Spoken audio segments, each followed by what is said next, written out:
Hello and welcome to the MRO show presented by Chadwell Supply. I'm your host, Adam Porter. Chadwell Supply is 100% dedicated to the multifamily industry.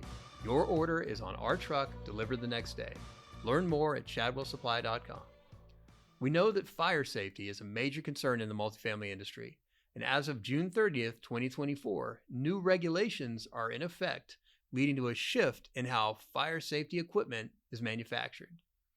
What is that shift going to mean for multifamily owners, operators, and on-site teams? Here to help us answer that question is Chadwell Supply Director of Education, Matthew Trotter. Hey, Matt. Hey, Adam. We're at it again, my man. We are. It's great to have you again. This time we're talking about regulations once again. Oh, it's the year, isn't it? The year of regulations. The year of regulations. It definitely feels that way. We talked about some HVAC regulations that went into effect with new refrigerants. Now we're talking about fire safety, specifically smoke alarms, carbon alarms, and combination alarms. All right. UL217 8th edition is what we're hearing about. That's the thing everybody's talking about. Break that down for us. What is UL217 8th edition all about, Matt? All right, will do. UL Solutions, Underwriter Laboratory Solutions, has updated its smoke alarm standards requiring smoke alarm manufacturers to meet new requirements as of June 30th, which just passed us this year. So what are some of the things that we're going to see? What are some of the changes that manufacturers have made in smoke alarm technology? Okay, so the biggest changes that we're looking at right now is the warning system, when it actually happens. So we want to have an earlier warning because we're working with synthetic materials. Next, sensitivity. We want it to be able to find and monitor the right type of smoke because, yes, we don't want smoke in our house, but sometimes we have smoke in our house. The kitchen. We've all learned how to cook. Can happen a lot because my kids are just starting. Mine and too. They definitely are experiencing the beep of the smoke alarm. We may more or may than I not would have had a nuisance alarm happen. This past weekend, actually, somebody was in the kitchen. They're making some bacon, and they were baking in the oven, and they opened that oven, and all of a sudden, I'm running downstairs because there's an alarm happening in the kitchen. And just waving towels and everything else. But you know what really happens? The smoke alarm comes off. That's usually what happens, but we'll get to that in just a second. The other thing is false alarms. You don't want to have false alarms, which can lead to people wanting to get rid of that. And then, not having people actually disable them. So a functional working alarm. That is, from what I understand, the number one cause of disabled alarms are those nuisance alarms. People will take their fire alarm off the wall. They'll take the battery out. Exactly. They just don't want to have the nuisance alarms. There are more fire alarms in drawers right now than there should be. Absolutely. Because this is a life-saving piece of technology, this equipment. And from what I understand, this manufacturing change is going to address all those items that you just talked about. We're going to have faster response. You said there's new sensors. Let's talk a little bit about that because you and I were talking a little bit before our conversation now off air. We both bought new couches recently. Yes, we did. And we both bought couches that are primarily synthetic materials. About 95%. Yeah. There was actually a sign on mine when I'm walking through. We won't say which furniture store it is, but a major national chain furniture store. And the wife and I are walking through there and she saw one that she loved and I walked over. Here's a sign that said, this couch represents, I don't remember how many hundreds of recycled bottles it was. And I asked the guy, I said, so this is primarily synthetic? He said, yeah, but it's woven so tightly, you're going to love it. Just take a sit down. And it was super comfortable. I absolutely loved it. Yeah, they are. They're great. The materials for manufacturing, they've improved the comfortability of it. They've improved a lot of things we like. The one thing that we didn't take into account, or I shouldn't say that, we've taken into account, but we haven't made adjustments yet, is how fast they burn. That synthetic material, from what I understand, it burns hotter and it burns a lot faster.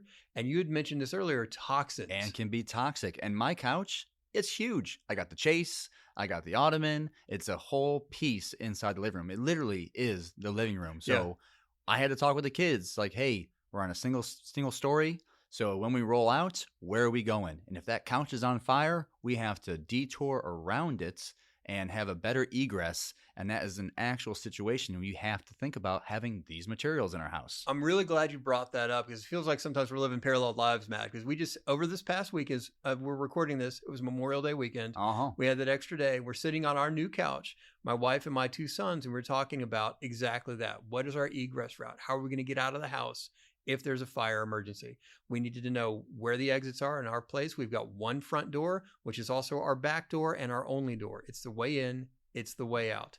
That's the way it works for us. And that's actually the way it works for a lot of folks in multifamily. You've got one way in and out. So you know where you're going to go, but how are you going to get there if the entire living room, for example, your big couch or my big couch is on fire? You have to have that conversation. Absolutely, you do. It's a really important one. And I remember having these conversations. I grew up on a farm. We had old farmhouses. We had only 2 smoke alarms in the whole place. And we always had those discussions because we had 2 stories. If I got a second story, can I make it downstairs? Where are those materials at? What's going to happen? And how do we make this happen? The speed at which we get out, the speed at which we're alarmed helps with the speed at which we get out of the house. Right. And that is job one that these manufacturers have looked into. Our vendor partners have spent a lot of time, invested a lot of money in creating technology for modern families and the modern things that we have in our homes. And it's not just furniture. We're talking about all kinds of textiles and The window materials. coverings, Yeah. anything, so many different synthetic What materials it's we built have in our out of. house. Right. Completely. Yeah. So, and it's important that we have updated equipment that matches the environment we're living in today, because we're not living in the 1970s. And I think that's when you and I are not quite that old, but we do date back to circa 70-ish. Yeah, we do. Yeah, And we do. so I can remember growing up in households where everything was pretty much natural materials. There's a lot of wool, a lot of cotton, a lot of linen. We don't see that as much these days. Not so much anymore. And back then, it was like the last time they set the timing function, you had around 17 minutes to get out of the house. So the alarm would kick and you would have about 17 minutes from when it sends smoke for you to get out before fire would occur. That was the concept that they went with. There was a lot of labs that did studies like that and to give people exactly an idea. Right. And now, you said it earlier, I want to reiterate this. This is important because, again, this is life-saving technology. We don't have 17 minutes anymore. Matt, tell us again, how much time do we have on average to get out of a space if it's on fire? Oh, we got 3 minutes. If we have a synthetic material start to go up, once it senses, you have 3 minutes before that substance is on fire, and then it's more difficult to get out of the house. So that early warning technology in this new UL8 update is super important. Very important. From 17 minutes to 3 minutes, huge deal. And it's monitoring for the right smoke. Yeah, because again, synthetics burn differently. And so you're getting that right alarm rather than the nuisance alarm. And I do want to circle back to that because I don't want to get too preachy here on our podcast. We want to take care of people. We want to look out for people and serve people because at Chadwell Supply, we're all about unforgettable service. But at the same time, we do want to take a moment, since we're talking about fire safety, to tell folks out there, listen, make sure that your fire safety equipment is in good working order. I know we have our customers out there, have great maintenance teams out there. They're doing regular checks on equipment. They're making sure that the fire safety equipment, whether it's alarms or extinguishers, whatever it might be, right, is in good working order. At least once a year, for sure. We need our residents to make sure, if they're hearing this, they're listening to this as well, to be reminded, hey, listen, you need to make sure that you're not doing anything to damage your equipment or to, like you said, take it out and toss it in a drawer, because it really is life-saving equipment. Absolutely. Every single apartment, every single bedroom, every single space, if there's smoke alarms in there, they need to be in place. They're here to help you save your family. So we talked about the 3 minutes we might have on average to get out of a space once it's burning. Let's talk a little bit more about timelines. And we said that this went into effect June 30th, 2024. So that's when the manufacturer went into effect. So then they're not going to be making anymore after June 30th, 2024. When you and I talked last time, we talked a little bit about deadlines and dates with the new HVAC regulations. Yes, we did. We talked about how they had a manufacturer end date for the old refrigerants. Right. And then we also had a sell-through date for R410A refrigerant. Do we have a sell-through date with the sunsetting equipment now for fire safety? No, there isn't. And that's a big difference. So the equipment that's being sold right now, the smoke detectors that are out there, they're perfectly functional. They are viable. You can use them. So they've already stopped the manufacturing of the old style. They moved to this 3-minute style with combinations too, with carbon monoxide and smoke. Then you're going to see them available in our catalog, but we still have some old stock. We're going to sell through that old stock, and then eventually you'll have just the newer version. That gives us a really nice window to be able to budget for future. So if you're in a situation right now and you're a property owner, you're an operator, you're a property manager, maybe you're thinking about doing a renovation and you're thinking this is a good opportunity for us to replace our smoke alarms. This is a good opportunity. You can get in there, you can get your smoke alarms. They're going to be good, they're going to be solid, they're going to be functional. But if you're in a situation where you don't need them, maybe you just did a reno or you just did a turn, you just did an update on your property with your fire safety equipment. This is not something people need to think about like going running out and getting right now or right away. Correct. Yeah, you don't have to do that. It is going to be an amazing advantage, I would say, to how you advertise your property.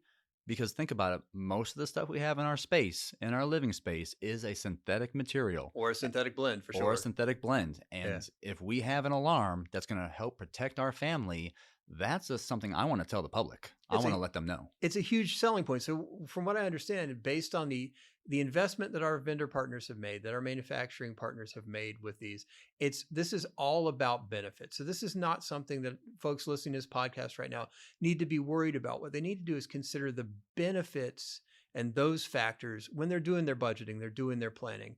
Matt, let's walk back through and give me those 3 benefits again of this new technology. Major benefits are, Adam, is going to be earlier warning signs, giving us that 3 minute from 17.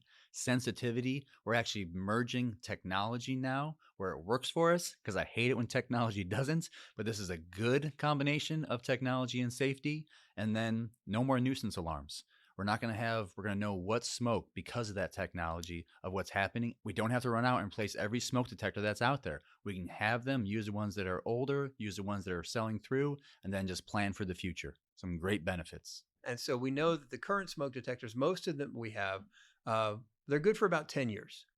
Correct. They have a 10-year life on them. That's the goal, and that's the setting for it that we want to work through. So again, if our customers are out there and they have these in their properties and they're doing well, they're relatively new, they're perfectly fine, they're perfectly functional. But it is an opportunity, as you said, and I like the way you put that. It's an opportunity for them to invest in a direct benefit for their residents. They can go to their residents and say, listen, we have your best interest at heart. We see this technology. We understand the importance of this technology. So when they are budgeting to replace this fire safety equipment, they can go out and say, we are doing this not only because there's regulations say we need to, we're doing this with your peace of mind in mind for us, because it's going to deliver, as you said, better safety, earlier warning, less nuisance alarms. That's, for me, a 3 for 3. It's a trifecta of benefits for our customers and their residents. And I wonder, Adam,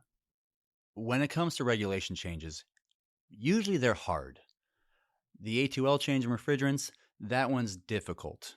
It's good for the environment, but it's somewhat difficult. This change is a direct safety for my family. It directly affects my family immediately. It's all based on a foundation of benefits and speed and safety. A lot of people out there right now who are looking to rent from the multifamily do not know this. This is worth advertising. This is worth putting out there. This is now taking your property, and when you make that change, you should let them know, because most of the stuff they buy is going to be that synthetic or synthetic blend.